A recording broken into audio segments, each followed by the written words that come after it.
In this lesson, I'm going to tell you how to get the Photoshop beta.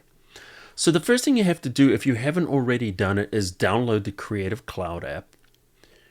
And once you have it, you'll see it up the top here. If you're on Windows, you'll see it down the bottom, or just search, go to your applications folder, and then you're going to click and launch Creative Cloud. Now, the next thing you need to do is make sure you're signed in, which I am here.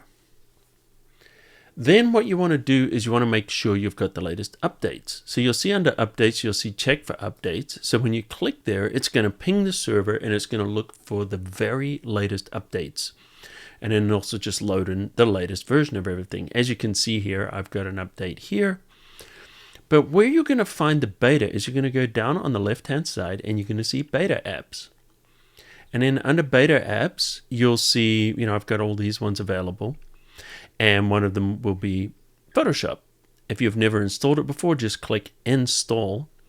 And then this will install it alongside the other version of Photoshop. So you don't have to uninstall Photoshop, whatever version you're on, to run it along with the beta.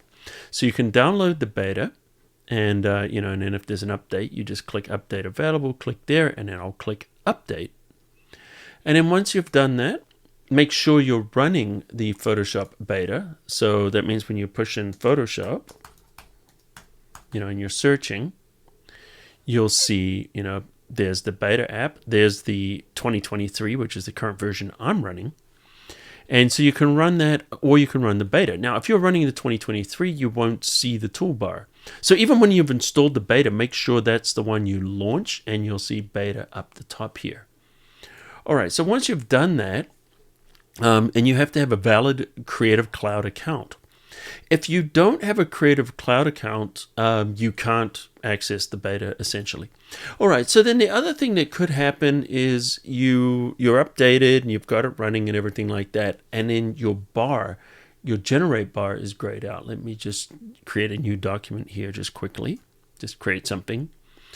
And then I'll just do that. And so if your generative fill is grayed out and it's not showing, what you need to do is log into your Creative Cloud account or into Behance. And then what you need to do is verify your age, because the generative fill is only available to people 18 years old and older. So just go in there and verify that your age, or just enter your age is more than 18, and you should be good to go. All right, so that's how you're going to get everything set up, and then you should be ready to follow along with all the rest of these lessons.